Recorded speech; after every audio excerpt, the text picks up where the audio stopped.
Hello, everyone. I am Behruz Qamari Tabrizi. I'm the director of Sharmin Bijan Mossavar-Rahmani Center for Iran and Persian Gulf Studies here at Princeton University. Welcome back to our new semester of exciting events. And it's been a pleasure to have those guests that really offered amazing presentations and book talks in the fall semester, and we have lined up a very incredible, exciting, and promising series for our spring semester, starting with the event that my colleague here at the center, Maryam Alemzadeh, has organized. The event today is called Forgotten Mundane. This is an exciting conversation about life in Iran outside this kind of macro and vulgar kind of vocabulary of politics and state intervention in everyday life. I'm going to introduce our speakers, panelists today, and then I would disappear and give the baton to Maryam to moderate the conversation and talk about the format a little bit. First, again, I would like to thank Maryam Alemzadeh for putting together this amazing panel. Maryam is a postdoctoral fellow at the Sharmin Bijan Mossavar-Rahmani Center for Iran and Persian Gulf Studies here at Princeton. She has a PhD in sociology from the University of Washington, and currently working on a book manuscript which addresses the formation of the Revolutionary Guards and state-sponsored and yet independent, spontaneous revolutionary militia in Iran. Her research and policy papers have been published in British Journal of Middle East Studies, Foreign Affairs, and the Crown Center's Middle East Brief series, among other places. Arzoo Osanloo is a professor in the Department of Law, Society, and Justice and director of the University of Washington's Middle East Center. She earned her PhD in cultural anthropology from Stanford University after getting her law degree from the American University in 1993. She is the author of The Politics of Women's Rights in Iran in 2009, and forgiveness work, mercy, law, and victims' rights in Iran just last year, both from Princeton University Press. And if you have not read Arzoo's books, you're missing a whole lot on what's happening in Iran. Nazanin Shahrokni also is joining us, Assistant Professor of Gender and Globalization in the Department of Gender Studies at the London School of Economics. Professor Shahrokni is Program Director of Master's Program in Gender and Development and Globalization. In her work, she highlights the intersection of gender politics, feminist geography, and ethnographies of state in Iran, the Middle East, and beyond. She received her PhD in sociology from UC Berkeley and is the author of Women in Place, The Politics of Gender Segregation in Iran, University of California Press, which also was published in 2019. And last, and of course, not least, Nahid Siamdoust, Assistant Professor of Middle East Studies at the University of Texas in Austin. She received her PhD from Oxford University and has worked and published widely on issues of politics, cultural production, and media networks and technologies. Her writings have been published in New York Times, Foreign Policy, Der Spiegel, and Jadeliya, among others, and she often appears on English and German and Iranian media. She's also the author of Soundtrack of the Revolution, The Politics of Music in Iran, which came out in 2017 by Stanford University Press. All of these works and books are so incredible, and I encourage you, if you don't have a copy of these books, just acquire one and read them very, very carefully. So I'm going to disappear from the screen now and give the stage to Maryam, and I hope you enjoy the conversation for this 1 hour of panel. Thank you. Maryam. Thank you, Behruz. Thank you, everyone, for being here, and a special thank you and welcome to our dear panelists. I'm very grateful that you accepted our invitation to be here. So I'll start with a short introductory remark and then move on to a few questions that I'll ask the panelists to address. We'll spend about like 30 to 35 minutes on the questions and answers, and then we'll open the floor to questions from the audience. Please feel free to submit your questions through the Q&A function anytime during the panel. You don't have to wait until the end. And so I hope that we will have a lively and very interesting discussion. So as scholars, and hopefully as good ones, we have embraced critical thinking as an asset. It means that we tend to search for hidden political and structural layers when we study the social, the everyday, and the private. We know that, for example, that the personal is political, the everyday can be an act of resistance, and the private is largely an illusion we live within the public panopticon. But what happens when we strive to study the personal, this private and mundane affair in an explicitly politicized context like contemporary Iran? This is a society where there's not much of an illusion of privacy. There's no need to look too hard to find out that a personal choice, such as everyday clothing, say, can be political. There's no need to go too far to find instances of everyday routines that are acts of resistance at the same time. What we tend to do in such instances, and what we need to keep doing, is first to acknowledge and spell out the politicized nature of social life. Why and how is lifestyle, music, gendered spaces, economic struggles, judicial processes, and so on and so forth all political? Second, we study even deeper and potentially still hidden layers of politicization. In what other senses, we ask, are these everyday affairs political after we explain away the obvious top layers? That's, of course, valid and absolutely necessary, no doubt. But what's tricky in this situation, and what we're trying to address in this panel, is that in this necessary engagement with the political, the mundane, the normal and everyday itself could be forgotten. What we don't want to do when we study contemporary Iran is to beat the life, so to speak, the tangible, generalizable human experiences out of the subject of our study. Now, if you're not mindful of this, we're at risk of either presenting life in Iran as an exceptional occurrence completely ruled over by politics, or to considering everyday life to be about heroic resistance and nothing else. So how do we find the balance between critically analyzing the suffocating grip of authoritarian power over social life in Iran on the one hand, and learning about the social life that survives, and dare I say even thrives, nevertheless? What are the methodological and theoretical intricacies that we need to consider to do so successfully? I could not think of a better group of scholars to tackle these questions, and I'm so happy we have them with us today. Their previous and ongoing research, as Behruz mentioned, make for rich instances that allow us to explore the complexities of studying contemporary Iran with this lens. Dr. Siamdoust, in her current project, focuses on social media consumption in today's Iran, especially through group chat functions on platforms like WhatsApp, and introduces them as liminal, semi-private, semi-public spaces that expand the private into the heavily controlled public space, and connects the dual lives that many Iranians otherwise have led in the past decades. Dr. Osanloo and Dr. Shahrokni both consider the human everyday experience of politically driven international sanctions on Iranian economy.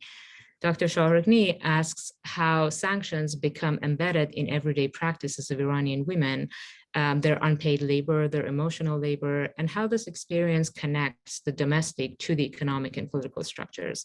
Dr. Osanloo considers how something extraordinary like Iran's Islamic judicial system in her previous work or the economic sanctions in her current work changes the conditions of possibility for feeling human, for being normal and living an ordinary life. We started this conversation back at the Milli Studies Association annual meeting in December of last year. And the very same panelists went into more details about these amazing projects. Today, we're going to focus on how to answer more general questions about challenges of studying the everyday in Iran based on their experience of doing this outstanding research. So welcome again, and thank you for being here. And let me pose the first question without further ado. I wonder what you think about what is left out, what knowledge do we miss when the everyday quote unquote normal or normalized private individual experience of actual people is left out of the research agenda? How do we theorize the connection between the mundane, the private, the individual on the one hand, and the political, public, structural on the other in a context that is as hyper-politicized as the context of Iran? I don't have a specific order in mind, but Nazanin, would you like to start on this one? Sure. Hello, everybody, panelists and the audience here. So I've jotted down some notes just to respect the time. I appreciate your questions, Maryam. They made me think more in depth about why is it that I'm engaging with the everyday and what I mean by the everyday when I engage with it. So in most attempts to engage with Iranian society, as you mentioned, the social is overdetermined by the political. The polarization of politics steers attention to the omnipresence of the state, whether we see it as positive or negative, but it's an overdetermining element of Iranian politics, presented as an overdetermining element of Iranian politics and society, and normalizes seeing everything through the lens of the political writ large and explaining everything by recourse to it. What we lose by focusing on the political as exemplified in the state or political parties, etc., is a rich social ecology that can only be detected at the micro level. The mundane, the everyday, and even the private and the domestic domains where people make decisions, take opportunities, and cope with adversity without always or predominantly thinking about national politics. In a way, the political is lived and enacted in the everyday. Such a focus can also expand our notion of the political and horizon of politics and the ways these intersect with society. I try to take this into account in my book, which as Behruz mentioned, is about the politics of gender segregation in Iran. And there I decided to use as an entry point to start the social, the ways that daily strategies of coping, making sense of the world and navigating these spaces inform the political or provide the script political actors use to narrate politics. So it's the opposite. Instead of starting with the political, I start with the social and end with the political. In some way, if we place an emphasis on the strategic or political dimension at the expense of the practical one, we tend to look for the grand picture and miss the details that make it intelligible. Without such a focus, we cannot adequately understand state resilience, for example, the strategies of negotiation with the state, appropriations, and translation of policies. The endurance, expansion of the Iranian state, but also its fragility cannot be understood if we don't focus on its rootedness in the everyday. So basically what I do in the book, or I try to do in the book, is I try to show that it is at the level of the everyday that the state is done and undone. For example, looking at the ways, in the book, looking at the ways in which the Iranian state shifted discourses rationalizing gender segregation from Islamic to more secular and liberal discourses such as health, comfort, or curbing sexual harassment, prompted women, even those who were critical of gender segregation, to embrace segregated buses, for example. Women accepted gender segregated busing, however reluctantly, when the state made its policies relevant to daily needs and anxieties in tune with the everyday. Policymakers knew full well that they would not convert women to segregation as a principle, but would make it easier for them to accept it as a practical means of making their lives easier. And in the other work that you mentioned on sanctions, I'm wrapping up on sanctions, what I do is that I focus on the effects of economic hardship on middle-class households in Tehran during a period when upward mobility was halted and subsequently reversed, and on the ways they navigated adversity. I do so by focusing on impacts that cannot be measured by means of economics toolkits, and economic toolkits aside, Iranian households have been forced to adapt and absorb the shocks of the sanctions in ways that economists have difficulty in discerning, as not all harm is economic or quantifiable for that matter.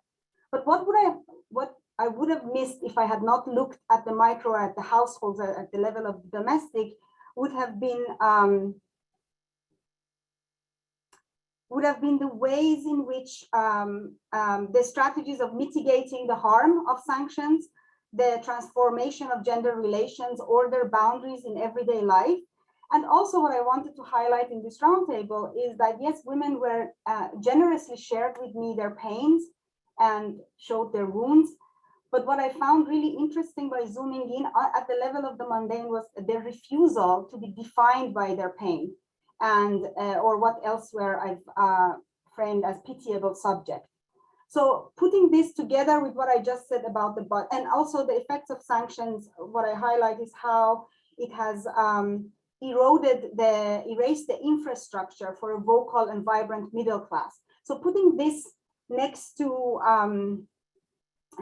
what I said about in the book, I think it highlights two key mechanisms: the production of consent in the everyday and the erosions of infrastructure that can support a vocal and vibrant middle class respectively. And so both of them together actually show us mechanisms that then helps us understand the resilience of the state actually better. And just one last point, in your question, you juxtapose the mundane and the everyday to the political. So as I was thinking about that, I realized that I don't see them as separate, or maybe the whole reason you brought us together was that these two are not separable. They're intertwined and entangled. The decisions at the lobbies of ministries are lived, policies are operationalized, re-territorialized in every day. And on the other hand, the state institutions and their loci of power have their own everyday rhythm and actors as well. So I am as much interested in the everyday people as I am in everyday institutions. Thank you. Thank you, Nazanin. There's a lot to unpack there. I'm going to go to the other panels first and then hopefully discuss more about this. Arzoo, would you like to? Sure, thank you. And again, just thank you so much for organizing this roundtable and the MESA panel, which has helped me think about my research in different ways. So as you mentioned, my book on forgiveness is actually not on a mundane subject. It's actually quite extraordinary that in Iran, families of victims get to forego retributive punishment or demand it. But it's ironic that in doing that research, I really realized it's very important to unpack, in unpacking what is this very extraordinary, even exotic criminal justice system, to look at the deeper questions that have to do with the expectations of the victims. And those expectations have emerged over generations of practice. So they're layered expectations. So what I tried to do by examining what is ordinary within this very extraordinary set of procedures was to give nuance to this question of the death penalty and how it exists in its current form in Iran, which implements it comparatively frequently.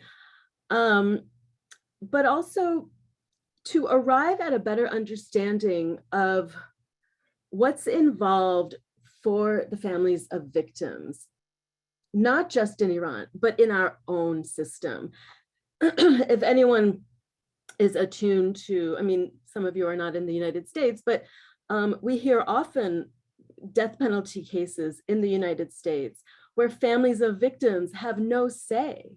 And so I think as much as theorizing about the mundane or the ordinary in Iran, what we can also do is learn about the layers of history that produce such a system, and then also unpack that, not just for the benefit of understanding the choices that people in Iran make, but also those in our own societies. So as an anthropologist, for me, studying the mundane is what I do, you know? So what's left out when we don't do that is the people, and how agency is conditioned through the, you know, political and structural components of what exists around them. But I wanted to take it one step further and to think about what I'm trying to do is not just sort of show and tell, like this is what the choices that people have and this is what they do. Instead, I wanted to, beyond showing these sort of deeper histories, is to be attuned to the mood, the sensibilities, the attitudes, what scholars have called the affective registers. So there's something about feelings, emotions, that is very difficult to capture when we don't attend to the mundane. And it's also very difficult to capture in simply writing. You know, we see a cinema coming in and filling that space, but I tried to, I endeavored in my own work to try to write about it. And I know later on we're going to talk about methodology, but I wanted to, in the book, I wanted to think about my writing as a way to do justice to the mundane, what I call a writerly affect that tries to at least speak to the life world of having to make such an extraordinary decision about whether someone lives or dies. I'll stop it there. Thank you. Thank you so much, Arzoo. Nahid, would you please take it away? Thank you so much, Maryam, John, and everybody for being here. This is a really important discussion, obviously, for all of us who study Iran. You know, the question of how do you represent the mundane and the everyday in a way that is significant, that explains the country to us in a way that we as social scientists can actually make sense of things without explicitly politicizing everything, is, I think, goes to the core of, you know, some of the, it's sort of a core question that we all grapple with. So thank you for that question. I think, you know, my approach to it is sort of reflects something that Nazanin said, which is that, you know, you really pay attention to the minute sort of granular way in which people live, carry out their business, whether this is about, you know, for example, in my book, about getting a permit for a music album, sort of, you know, paying attention to the very sort of micro processes that entails without importing a preconception of this being an Islamic Republic, for example, and having certain frameworks and imagining the people and the officers in these places reading the same script and acting by the same script, actually investigating and being there to do the ethnography and to ask the questions and to really investigate the process through which these happen. And so how do you do that? I mean, this will go to the core of another question that I know we'll discuss, you know, of studying the mundane necessarily in parts necessitates us being there, doing ethnography, doing participant observation. And I know this is difficult, and I know we'll get to this in the methodology part of our question. But I think, you know, this is not to disregard the political, but once we really pay attention to the microprocesses, we can then sort of, you know, zoom out from that and look at the way in which in which everyday, sort of the everyday and the mundane can culminate into non-everyday sort of, eventfulness, can actually bring about, culminate into something more portentous, something more important. And I think it's important that we also keep an eye on that. If we don't pay attention to the mundane, to the minute ways and processes that take place, we arrive at conclusions that aren't substantiated by the processes that are in place. So, for example, I go back to the example of the music permit. If you just assume that a certain kind of genre of music won't receive a permit for certain reasons, and don't actually try to really interview the process and understand what steps happen on the way to getting denied a permit, then you realize, okay, the genre of rap, for example, has never gotten a permit, let's say. And you investigate that, but you realize, well, the official actually doesn't seem to be so opposed to giving a permit for this particular record. Why is it that no rap album has so far managed to receive a permit? So this kind of brings us to sort of shifts our gaze to a whole different process and other processes that we need to investigate. So, to kind of wrap it up, I suppose if you don't pay attention to the mundane, you are missing out on actually understanding the processes that are in place. And what we have instead is a kind of shell understanding, an understanding that has been imposed by certain cliche or stereotypical representations of the country and its people. And I will say, because I see that, some of the participants are not necessarily native Persian speakers.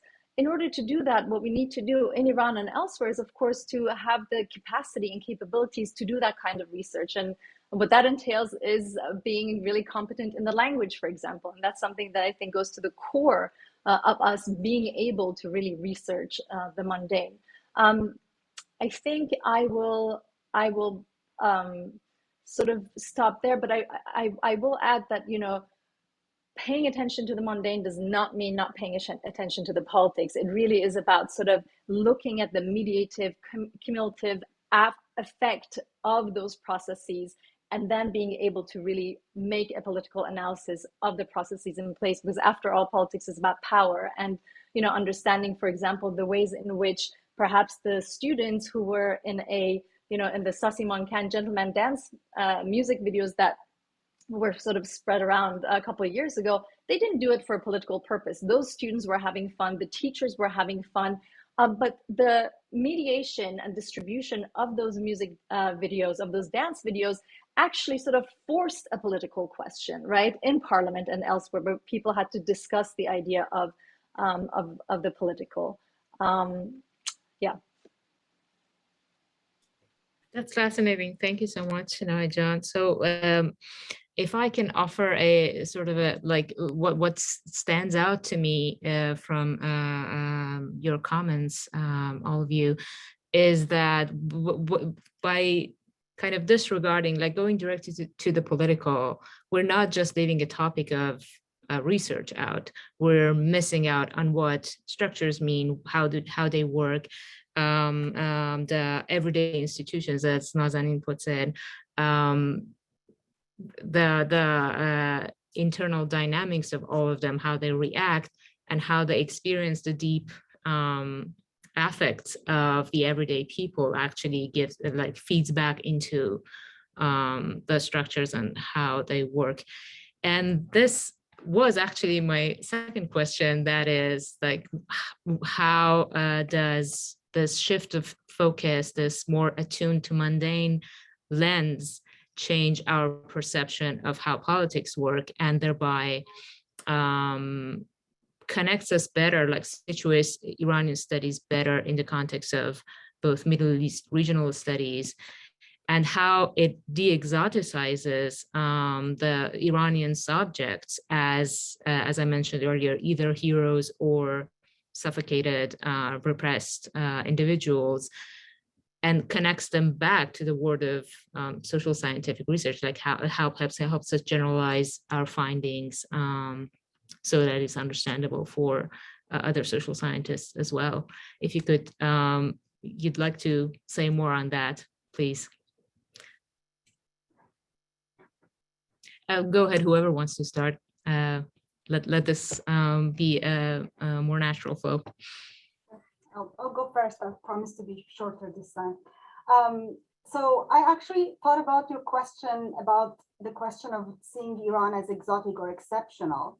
And then just before the panel, the roundtable, I decided to do a little bit of a Google search and see in which context exceptionalism or the notion of, a country as exception comes up. And mind-blowing.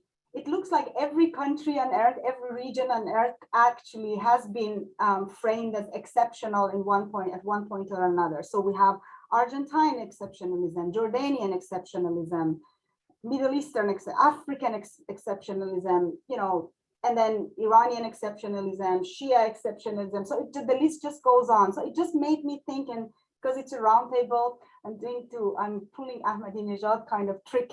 I'm answering your question with a question here. So I guess as I did this search, I was wondering, what does this discourse of, what do we mean by exception or exceptional when we talk about it in sociological research? But I also wondered, what does the discourse of exceptionalism do? And why is it mobilized in, especially, in our context about Iran? In many occasions, we hear Iran as an exception. And if we talked about exceptions, then or an exception, then what is the rule that is basically implied here? So this is just a question. I don't have an answer, but I just found it fascinating that all these countries and regions have been framed as exceptional in one point or another. So how to de-exoticize? I think we all sort of already responded to that in a way by I think the way I will go ahead and answer this question is that in order to de-exoticize, we should not start from the exotic. That's how I did it. It stands in contrast to what Arzoo was saying, so I'm hoping to hear more about that, because Arzoo actually started with the exception and the extraordinary and exotic, but found the non-exotic in that, or tried to reveal it. But my solution to this has been to instead of starting from the exotic, the exceptional, and the assumptions or even certainties underlying it, instead focusing on dailiness and ordinariness. And I've come to understand this as a way of, it provides us with insights that are usually eclipsed when we adhere to predetermined ways of studying Iran. And it also helps us understand much more in much more including ways of scrutinizing the exceptional and the exotic itself, situating it in a context that helps demystify it. What I'm promoting here, what I've tried to do in my own research, is building concepts from bottom up. So actually going to the field, and I know it sounds very cliche maybe, but letting the field speak to you. That is what I had to do when I entered the field to study gender segregation, because I entered the field with a particular set of ideology and politics. My position vis-a-vis gender segregation was, I think, at least obvious for me. And then I tried to kind of immerse myself in that dailiness. And so an emphasis on the Islamic Republic, I think, prevents us from drawing comparisons across time and across national contexts. And in other words, what we do when we focus on the exotic, we foreclose academic debates before even starting them. Whereas the study of the mundane and the everyday can provide us with a much richer picture. Whenever I'm presenting particularly my work on gender segregation, I'm now actually surprised, by the way. It took me a while to figure out how to present this work, to de-exoticize it. But it's interesting for me that it immediately opens up a conversation, for example, between a Tehrani woman and a woman in Chicago, who both can talk about their geographies of fear and how certain spaces during certain times are actually not accessible to them. So just wrapping up, what I wanted to say here is that, so in the book, instead of starting from framing gender segregation as an Islamic practice, I chose to see it as a strategy of compartmentalizing and administering space, as a governance strategy or as a technology of power. And what that did was that it immediately kind of made the case or gender segregation relevant to many feminist geographers. And it opened up fabulous conversations about, where examples were drawn, comparing what I was saying about women-only parks to lesbian towns in Canada in 1960s, for example. And it also opened up conversations with historians. There is actually Estelle Friedman, Stanford University, who has written about American women's movements and how during the first wave, this is her argument, that she says that was a strong movement because they were mobilizing separationist strategies, forming book clubs and women's colleges and all that. So what I'm saying is that if I had started from the Islamic, and if I had presented my book as gender segregation policies rooted in an Islamic doctrine, which they are in the context of Iran, but that would have foreclosed the conversation and would not have made these relevant conversations. So I guess I'm going to stop there by saying that maybe my solution to that is to start with not with the exotic, and have these cross-regional and cross-boundaries discussions. I'm not going to comment analytically, not just saying as a woman having lived both in Chicago and Tehran, Chicago will be the exception in this case. Much scarier. Yeah. Now, Arzoo, please go ahead. Sure. So, this is two questions in a question. One is, how does being attuned to a more mundane as a theoretical lens help us de-exoticize the case of Iran? And it's true that by looking at Iran's criminal justice system from the perspective of somebody sitting in the United States, having practiced law, there are very exotic seeming things. When you go into the system, you open yourself up to seeing the rhythms, the daily rhythms of life, from the person sitting at the desk doing the intake for a young Afghan man who has never been taught to read or write. And you see a certain form of care that defies the underlying violence of the system. You also see the kinds of pressures that people are up against, economic pressures, obviously, but social pressures as well. So for instance, doing the project on forgiveness, I and a bunch of other they call themselves social activists from Tehran, we went to a small village to try to convince a family to forego retributive sanctioning. Now, what was so interesting to me in this case was that the exotic was not the people in Tehran, but for the people in Tehran, the people in the village were the exotic. And I was struck with the layers of differentiation that being attuned to the mundane permitted. And when we went there, the people who were the social activists in Tehran held up forbearance of the right of retribution as an ideal. Shockingly to the people in Tehran, once we got to the village, it was exactly the opposite. The ideal was to seek parity or retribution for the death of the loved one. And the concerns of the people in the village were, what would my neighbors think if I forewent retributive justice? And so being in there for many years and watching how the operations unfolded allowed me to understand what kinds of language are persuasive. What are the goals? How do you shift people's ways of thinking?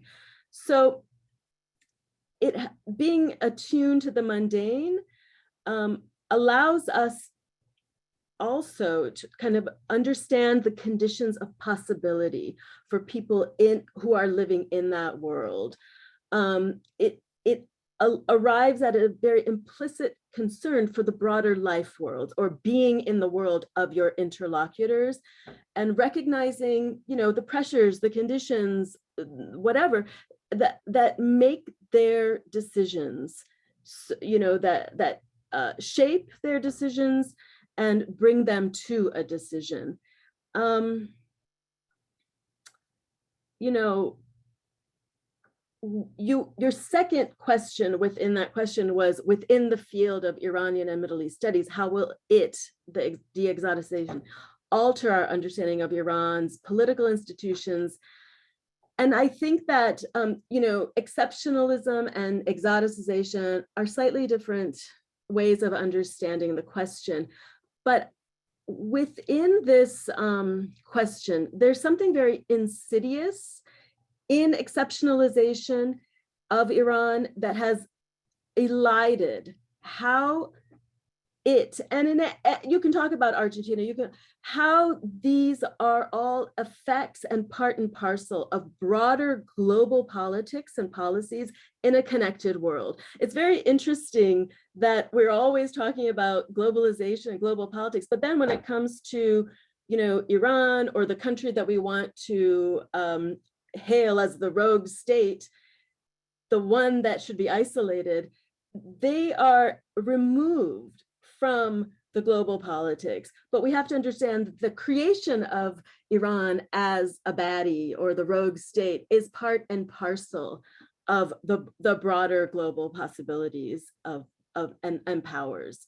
So the exceptionalization itself is part of the routinization, part of the mundane, but at a different level, on a different scale.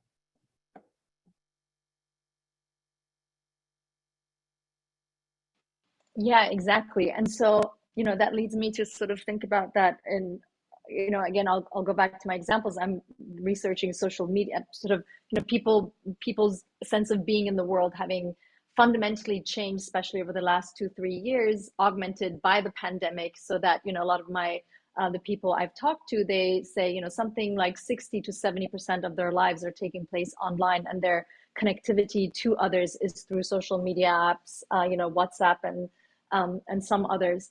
And so, you know, their whole sense of relationality to each other has really changed. And you know, when we talk about looking at it's in some ways it's become a bit easier to de-exceptionalize Iranians and their lives because of the kinds of lives that we've all been living over the last 2 or 3 years due to the pandemic and due to our online presence. So I see a lot of parallels there where, you know, some of the things that my interviewees tell me about the way in which they can insinuate certain kinds of value judgments or political positionality on certain subjects into their WhatsApp media groups kind of, you know, mirrors, for example, something that might happen in the West or elsewhere, where a young person might post a certain kind of dance that might not immediately be so palatable to somebody from the older generation. So this kind of, you know, everyday spillover that I recount in my work about the way in which being online really changes the possibilities for the, you know, the sort of the framework of the possible in that embodied physical space is a little less apparent, I think, in less authoritarian spaces, but more apparent in other authoritarian spaces. And as we all know, authoritarianism is on the rise the whole world over, including in the US, to, you know, if we were to talk about in terms of sort of, you know, value worlds. And so these parallels are easier to draw. And I think at any time that we pay attention to the mundane, to contextualizing, to the minute, we humanize people, and that de-exceptionalizes them. But, you know, if I were to draw an example from my more recent work about women, you know, the ban on solo singing, women solo singing in the public realm, and the profusion of these videos on online spaces, for example, you know, we come to this subject with, this goes back to something Arzoo just said about just sort of this, you know, Iran being the baddie in this world system of exceptionalism that is sort of routinized. Yes, we look at that from without having insight into the topic and might think, yeah, of course they wouldn't let women sing. That goes against everything they believe in. That goes against Islam and all these sort of value judgments that we will impose on the situation. But then when we actually do research on the mundane, we realize that, at least in my work, that not only is there no legal ban on the solo female, on solo vocals in Iran, so then we have to start investigating, well, so then why is it not permitted, or how are those bans actually imposed? But we also find out through these sort of fine-tuned interviews in the fields of these women that a large number of people within Iranian society are have no issue whatsoever with this singing, and this is only through social media we are now seeing the full sort of semi-public effect and spillover of a fairly private known that's been known to many for decades, right? Anyway, I hope I answered the question, and I sort of went off the rails a little bit. So thank you to all of you. Let me first say that the floor is open for questions. Please do submit your questions through the Q&A, and I will read them out. But before we get any questions, until we get questions, this is so fascinating to me that I'm seeing sort of parallels between how studying the mundane will alter both our understanding of the everyday citizens and our understanding of the political system. It is exactly by tuning into the everyday practices, affects, the struggle to find the new routines, that we find that space where people find the agency in between the heroic intentional acts of resistance and being just the repressed subjects. And the same thing happens within state institutions, and it relates to what you all were saying about the exceptionalism of the Iranian state as a rogue state. If we tune into the, say, mid-level bureaucracy, how, say, in the judiciary or the authorities that decide on music policies and so on and so forth, it is their everyday perceptions of the threats, the conditions, the global limitations, and so on and so forth, that eventually determines the general direction these institutions go, and they again feed back into the society at large. So yeah, that's really fascinating. I'm still not seeing any questions. So why don't we continue? I see one. It says, talk to the question of child marriage due to poverty. I saw it now. I was, yeah. Sorry, no, I don't. Thank you. Sorry, I missed this. So it says, talk to the question of child marriage due to poverty and commercialization of sexual services. If I can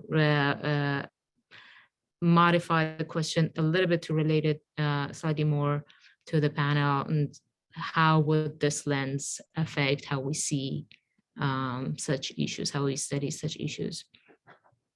I guess. Can I just make a quick comment on that?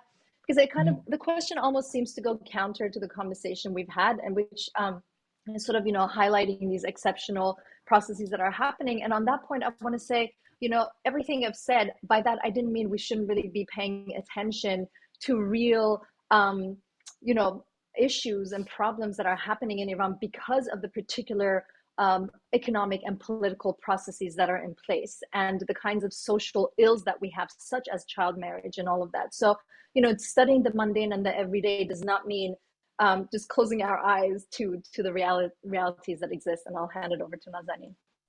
Yeah, exactly. If I can tag along very briefly, that was one of the questions we tried to discuss at MISA, and I was hoping it comes up again here, and that is, how do we sort of defend ourselves against the label of being, I don't know, political supporters of the regime, because we're engaging, we're trying to engage on a not obviously political level.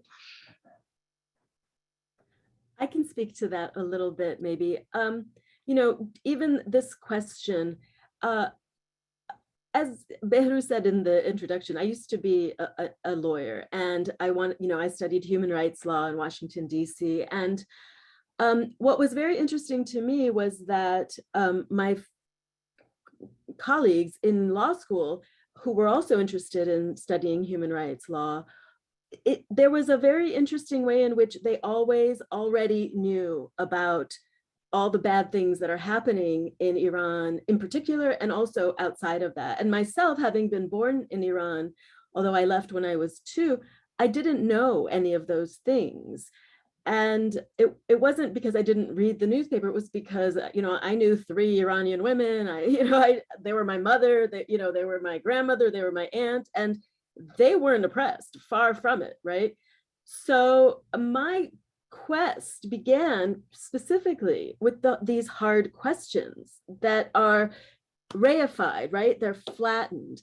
And by going and doing this mundane work, what I came to realize was that there's a lot of activism going on in Iran that we never hear about, because we are trained, at least in America, to think that we're the saviors.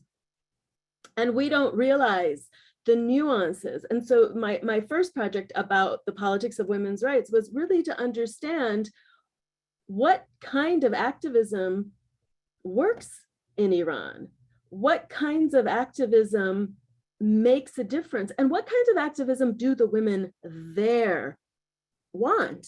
And I would say that in my second project, I was really blown away because there is this enormous cottage industry of they call themselves social activists who are by and large anti-death penalty, but they don't call themselves anti-death penalty activists because that's a politicized issue. And by the way, Attuned has just been released from a 10-year prison sentence. She served 5 years. She's an anti-death penalty activist.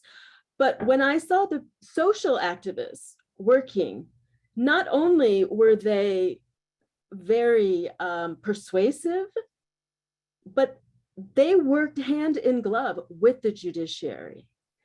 And in the final iteration of the Code of Criminal Procedure, which only came out in 2015, there are numerous references to a duty on the part of judicial officials to try to reach a settlement short of retribution. And that comes from, I've done research on this for 10 years. I saw the activism building up to creating these provisions in the Code of Criminal Procedures. So that's the kind of activism that actually can make a difference. But you have to be attuned to what the people there are doing, what methods are persuasive, and what the people there want.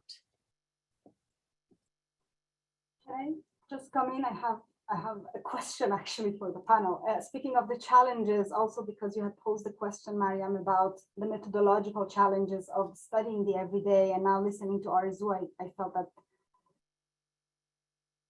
my thoughts were kind of in line with what Arzoo was saying. I actually kind of want to undermine my presence on this panel, or even the topic of this panel, because recently, aside from speaking of methodological challenges, aside from the elephant in the room, which is the securitization and politicization of the everyday life in Iran, it's not just the everyday, but studying the everyday or sociological study in general has become securitized. So again, to register, several of our colleagues were kind of sacked from their departments recently. Fariba Adelkhahiz is still in prison. So the elephant is in the room. So that's basically one of the major obstacles. But recently I've been actually having some sort of or grappling with epistemic challenges, because as I continue to work on Iran and claim and present an interpretation of its everyday, I am doing this, and I'm becoming more and more aware of this, that I'm doing this as I sit at a geographical distance from Iran. And also I am situated in a completely different political field and field of power, basically. So this political field here, going back to also to your question of how I would defend myself, I think this being situated in a different political field has made me aware of how the problems that are happening in Iran are both kind of, you know, if we want to say domestic authoritarianism and then imperialism and all that. But I've become more and more aware and cautious about my research agenda, because where I sit and the geographical distance as well as the political distance, I think matters. The other thing is about the issue of access, and that goes back to what Arzoo was saying about what kinds of activisms actually we know about them, we hear about them. So I want to also kind of turn the reflexive gaze to ourselves. I do constantly think about whose everyday are we talking about when we talk about everyday people and everyday life in Iran, and whose everyday I have access to. Even the people within, you know, the middle class Tehrani people that I have access to and I've grown up with, my access to them is now intermittent. And it's in order to kind of maybe capture the rhythms and the beats of the everyday, I feel like there needs to be some sort of continuity. So yes, there is advantage to us probably moving back and forth between these two settings, but sometimes I wonder if I'm missing parts of the beats or the nuances of this melody that's called everyday life. And also in Iran, again, some people's everyday gets more kind of, is more revealed, is more exposed, is more talked about than others. So I also think these are the questions that I'm recently grappling with, which have nothing to do necessarily with methods, but it's more epistemic. And I think this is the problem, that if we're not mindful of these things, then we end up with the caricature images that we have. It's Nahid is doing work on social media, but it's like either we get the rich kids of Tehran, or then we get, you know, poor children desperately looking into the trash can for a piece of bread or something. And there is a whole array of life in between these two opposites that completely gets dismissed and overlooked. Thank you, Nazanin John. Since we only have a couple of minutes left, I'm gonna bring up a couple of other questions that we had. I apologize that I can't present all of the questions that we got from the audience. So I'll pick the more relevant ones to the way the direction discussion is going. And one is how do we talk about distinctions that we see in Iran without falling into methodological fallacies of exceptionalism? And the other is following Arzoo's remark on how writing can and cannot capture the affects. We have the question, do we as social scientists have to do more work with visual and documentary film style sort of productions? If you could very briefly answer these, we have 2 minutes. If I could just, thank you, Satyal, for your question. Nice to see you here. I want to pull back from that. I think people watch too much TV. I really think it's a different kind of writing that most of us as social scientists have been trained to do. It's a kind of storytelling writing that I think can reach and capture that. I mean, how many of you have read a book that made you cry? You know, it's the kind of thing that you really try to draw out and highlight the affective registers, the intensities, the mood. And so I think that's what I try to do. And I'm happy to talk to you about it at another time too. Nahijan, do you want to say a few closing sure. things? I mean, I empathize with that. And I think it is much, much harder to do. And, you know, some of us can, you know, really be attuned to the kind of affective register that Arzoo mentioned, and really talk about, you know, it's a whole field of agents and medians and sort of, you know, and to capture this whole world and is really, I think, harder textually than it is visually, for sure. So I agree with that. But I think we also, you know, miss out on really exploratory or, you know, more sort of analytical layers within the text if we just choose. So I think it's a good idea to supplement, especially in teaching, our work with audiovisual material. But I think the work that a text can do, and Arzoo does this beautifully, and Nazanin does it as well, is, I think that's kind of the work that we aspire to do, I suppose. Right. Thank you very much. Because we're running short on time, I'll give the floor to Behruz for Thank you so much. This was so wonderful, and the only conclusion I draw from this conversation is that we have to have the part 2, hopefully next fall, because we touched on so many different issues here, and we really need to continue this conversation. And this is a promise that we are going to invite you, hopefully in person next time, with the live audience, to continue this wonderful conversation. Thank you, Maryam, again for organizing the panel, and thank you, Arzoo, Nazanin, and Nahid, my good colleagues and friends, and hope to see you very soon again. If I may just, Thank you so much. If I may just express my apologies for not having gotten to the questions, and thank the audience for having been here. And hopefully, as you said, maybe there'll be another chance to do that. Yes, hopefully. Thanks so much. Okay. Bye-bye. This